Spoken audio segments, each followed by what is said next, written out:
देश दुनिया की सारी खबर हम तक पहुंचाने वाला कमल आज खुद ही अखबार की सुर्खियों में सामने वाला। लोग अपने फायदे के लिए कुछ भी कर सकते हैं। अब इस कमल को जिसने भी मारा है, इसके पीछे उसका भी कोई फायदा होगा, वरना बेवजह कोई किसी को नहीं मारता। पुलिस मर्डर एरिया पर पहुंच चुके थे और वो लोग कोई सुराग ढूंढने की कोशिश कर रहे थे, लेकिन क्या पुलिस के लिए खूनी को ढूंढना इतना ही आसान होगा? मुझे तो नहीं लगता।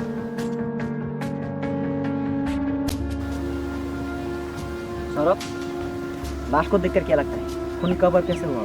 सर लाश को देखकर तो ऐसा लगता है खून 2 या 3 घंटे पहले हुआ और इसे मारने के लिए खूनी ने कोई चाकू का इस्तेमाल किया है। हाँ, घाव देखकर तो वैसा लगता है। हाँ ठीक है, तुम आसपास देखो, कुछ सबूत मिल जाएगा।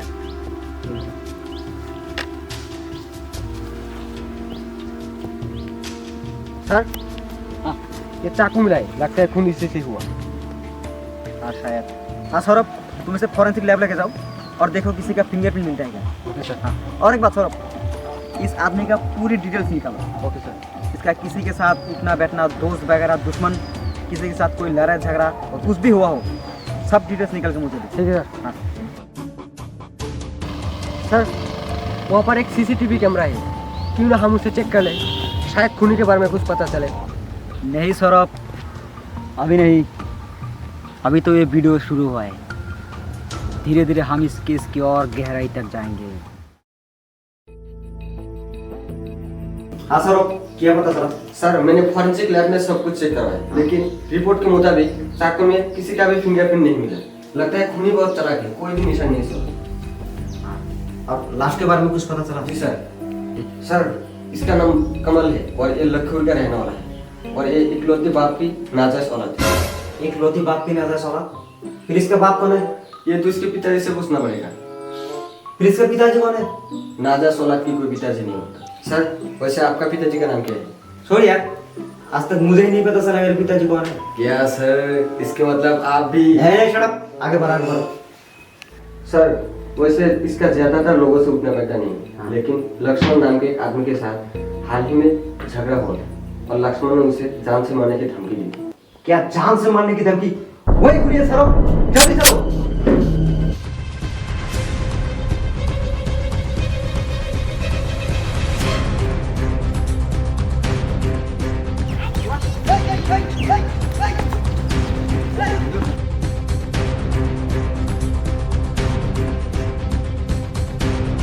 पता उसको क्यों मारा?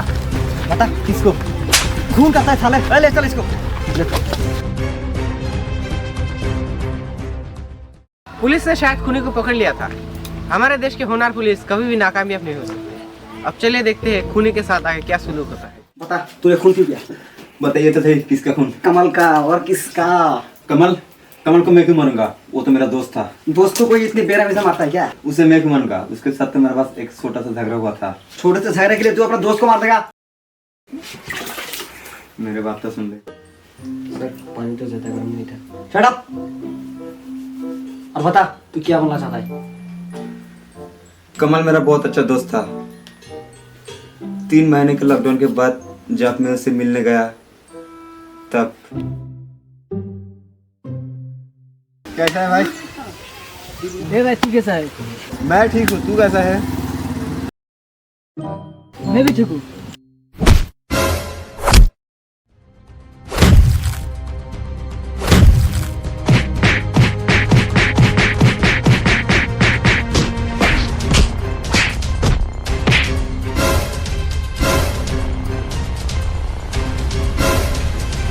जान से मार दूंगा तुझे साले। हाँ, देख लूंगा तुझे। सर ये तो खूनी नहीं हो सकता। हाँ ठीक है, तू जा सकता है, लेकिन एक बात, केस खत्म होने तक तू शहर छोड़कर मत जाना। हम तुझे फिर बुला सकते हैं। चल जा। सर ये तो खूनी नहीं हो सकता, फिर असली खूनी कौन है? वही तो, ये केस दिन ब दिन और मुश्किल होता जा रहा है। सर मैं तो पहले ही बोला था सीसीटीवी देख लेते। नहीं सौरभ, अभी नहीं। ये केस कब कौन सी मोड़ ले। अच्छा तुम एक काम करो, जहाँ पर खून हुआ था वहाँ पर जाओ और जाके लोगों से पूछताछ करो, उस दिन किसी ने कोई अजनबी को देखा था। ठीक है सर। लक्ष्मण खूनी नहीं था, तो फिर असली खूनी कौन था? अब असली खूनी को ढूंढने के लिए पुलिस को न जाने कितनी ही मुसीबतों से गुजरना पड़ेगा। अब पुलिस मर्डर एरिया पर जाकर लोगों से पूछताछ करने वाले हैं। लेकिन मुझे तो लगता है पुलिस का ये कोशिश भी नाकामयाब हो जाएगा। सर ये बोल रहा है कि इसने किसी अजनबी को देखा था। हाँ ऐसा क्या? बैठो तुम बैठो। बताओ तुमने उसे किसको देखा था? एक अजनबी को देखा था। कैसे दिखा था वो? अजनबी जैसा। अच्छा क्या तुमने उसे पहले कभी देखा था? सर मैंने उसे कभी नहीं देखा था, वो बिल्कुल अजनबी था।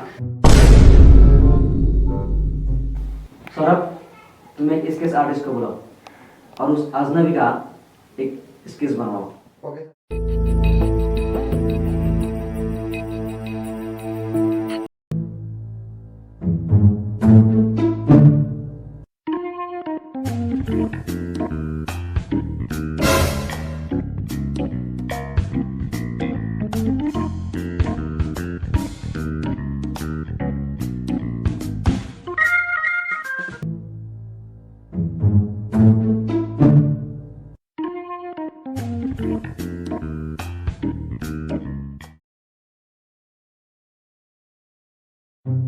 सर स्केच बन गया।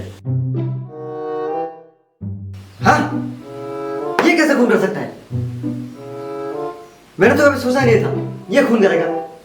ना जाने आजकल देश में क्या क्या हो रहा है। ये किसके स्केच बना तूने? अजनबी का। जब से आया है अजनबी अजनबी इसको मार रहा है। चल भलाई का तो जमाना ही नहीं रहा। ये केस तो दिन ब दिन और मुश्किल होता जा रहा है सौरभ। हमें इसे और गहराई से देखना पड़ेगा। मैंने अपने 20 साल के करियर में न जाने कितने शातिर और खतरनाक खूनियों को पकड़ा है। खूनी मेरे हाथ से भाग नहीं सकता। सौरभ चलो सीसीटीवी कैमरा चेक करते हैं। मैं तो कब से बोल रहा था सीसीटीवी चेक करते, सीसीटीवी चेक करते। प्ले करो वीडियो प्ले करो। पॉज करो रिवाइंड करो। जरा फिर से प्ले करो।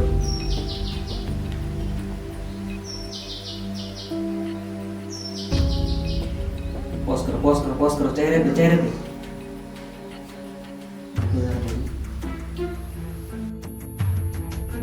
सर ये कैसे प्रूफ कर सकते हैं? ये तो थक्स ऑफ क्राइम पेट्रोल का होस्ट है।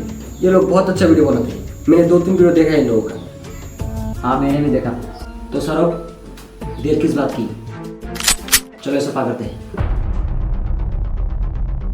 नमस्कार आदाब दोस्तों, आप सबका स्वागत है ठग्स ऑफ क्राइम पेट्रोल के एक और नए एपिसोड में। कहानी के साथ बंद कर।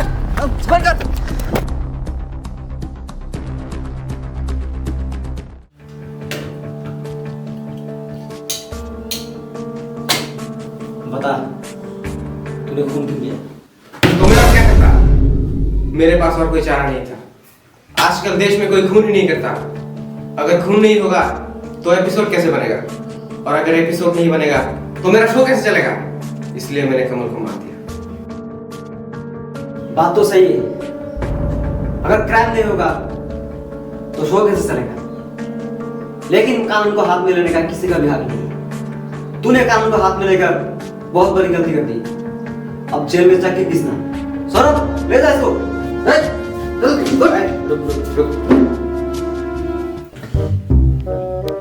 तो जैसे कि आपने देखा, खूनी को सजा मिलने वाला था।